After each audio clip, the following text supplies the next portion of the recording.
The power of setting boundaries. Every time you say yes to something you don't want to do, you're saying no to something else, your time, your energy, or your peace. Think about that for a moment. How many times have you agreed to something and regretted it almost immediately? Hello and welcome wherever you may be. Today we're talking about something many of us struggle with, setting boundaries. Why they matter, why refusing can feel so uncomfortable, and how protecting your time doesn't make you selfish. So let's start with a situation you probably know very well. Someone asks, "Can you help me with this? Can you stay a little longer? Can you do me a favor?" And before you've even had time to think, you hear yourself saying, "Sure." But inside you're thinking, "I really don't want to do this." So why do we behave this way? Perhaps you don't want to disappoint someone. You might worry that refusing will make you look selfish or difficult. For others, agreeing has simply become a habit. They accept first and think about the consequences later. And sometimes we agree because we want to be liked. We want to be the helpful colleague, the reliable friend, the good partner, the person everyone can count on. There's nothing wrong with being any of those things. The problem begins when being there for everyone else means you're rarely there for yourself. And that's where limits come in. A boundary is simply a limit. It's a way of saying, this is what I'm comfortable with. This is what I have time for. This is what I'm willing to accept. And sometimes, no, I can't do that. For some reason, we often imagine boundaries as something negative. We think setting them means becoming cold, selfish, or distant. But healthy limits aren't about pushing people away. They're about creating enough space for you to live your own life without constantly feeling responsible for everyone else's expectations. Think about work. Imagine your workday finishes at 5. At 5:30, you're home. You're making dinner, talking to your family, watching television, or simply enjoying a quiet moment. Then your phone lights up. A message from your office. You think, "I'll reply quickly." So you do. Then another one arrives. You reply to that too. And before you know it, you've spent 30 minutes working during your personal time. Once probably doesn't matter, but imagine doing this every evening. Something slowly changes. Your colleagues begin to learn that you're reachable after hours. And even more importantly, you begin to expect this from yourself. Eventually, replying at 7 in the evening doesn't feel unusual anymore. It feels normal. And that's how limits often disappear, not through one big decision, but through dozens of small exceptions. The same pattern happens in our personal lives. You might be the one everyone calls when something goes wrong. A friend has a problem, they call you. Someone needs a favor, they ask you. A family member needs help, you're there. Being generous is a wonderful quality, but generosity without limits can become exhaustion. And here's something many of us struggle to accept. You can care about someone and still refuse them. You can love your family and still need time away from them. You can be a good friend and not answer every call immediately. You can be a responsible employee and stop working when your day ends. You can support people without becoming responsible for solving every problem they bring to you. And one of the hardest lessons to learn is this: you don't always have to explain yourself. Have you ever tried to say no and then immediately started giving a long explanation? "I'm really sorry. I'd love to come, but I've been so busy lately, and tomorrow I have something to do, and then I have to..." And suddenly, you've been justifying yourself for 2 minutes. Why? Often, we're not really explaining. We're trying to convince the other person that our reason is good enough. In a way, we're asking for permission to refuse. But sometimes, "I'm sorry, I can't make it this time," is enough. You can be polite without defending every decision you make. And there's another reason limits matter. They prevent resentment. Imagine someone regularly asks you for favors. Every time you agree. But secretly, you're getting more and more annoyed.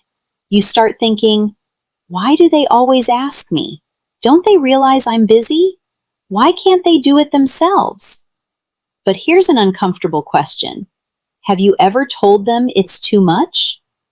Sometimes people continue asking because we've taught them we'll always agree. They may not even realize there's a problem. That's why boundaries aren't only about protecting yourself. They can actually make relationships healthier. When people know your limits, they know where they stand. And when you do agree, it becomes genuine.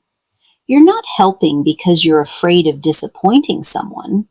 You're helping because you actually want to.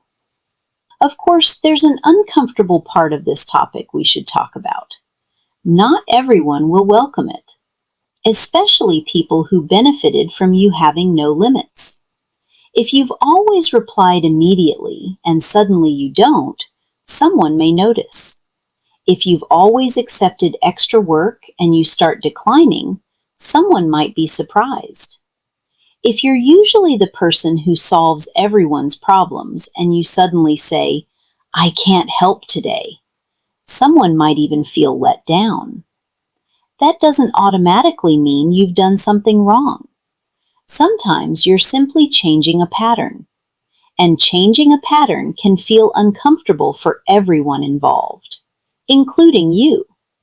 In fact, one of the first emotions you might feel after protecting your time is guilt. You finally refuse. Then 5 minutes later, you're thinking, "Was I rude? Should I send another message? Should I just do it anyway?" But feeling guilty doesn't necessarily mean you've done something wrong. Sometimes it simply appears because you're doing something unfamiliar. So how do you start? You don't need to completely change your life tomorrow. Start with something small. The next time someone asks you for a favor, don't immediately agree. Instead say, "Let me check and get back to you." Give yourself time to decide. When a non-urgent message arrives during your personal time, leave it until later. If you're exhausted and someone invites you somewhere, allow yourself to decline. And most importantly, before agreeing, ask yourself 3 questions. Do I actually want to do this? Do I genuinely have the time and energy for it? Or am I afraid of what someone will think if I refuse? Your answer might tell you a lot, because this isn't about becoming less caring. It's about understanding that your time and energy are limited. You cannot give everything to everyone. And when you constantly give more than you have, eventually there's nothing left to give. So protecting your energy isn't selfish. Sometimes it's exactly what allows you to keep showing up for the people who matter. And before we finish, let's learn 5 useful English expressions connected to today's topic. 1. Set boundaries. To set boundaries means to establish limits about what you will and won't accept. For example, I need to set better boundaries between my work and personal life. Or, she's learning to set boundaries with her family. 2. Draw the line. To draw the line means to decide that something has gone far enough and you won't accept anything beyond that point. For example, I don't mind helping occasionally, but I draw the line at working every weekend. In other words, this is my limit. 3. Put your foot down. If you put your foot down, you become firm about something and refuse to allow a situation to continue. For example, I kept getting calls on my days off, so eventually I had to put my foot down. It's especially useful when you've tolerated something for a while and finally decide, enough. 4. Take on too much. To take on too much means to accept more work or responsibility than you can comfortably manage. For example, I've been exhausted lately because I've taken on too much. You can take on too much work, too many responsibilities, or too many commitments. 5. And finally, learn to say no. It sounds simple, but for many people it isn't. For example, I used to agree to everything, but I'm learning to say no. And maybe that's the expression worth remembering most from today's episode. Because refusing doesn't necessarily mean, I don't care about you. Sometimes it simply means, I can't give you my time without taking it away from something else that matters. And sometimes that something is you. Thank you so much for listening. And remember, a boundary isn't a wall. It's a door, and you get to decide when to open it.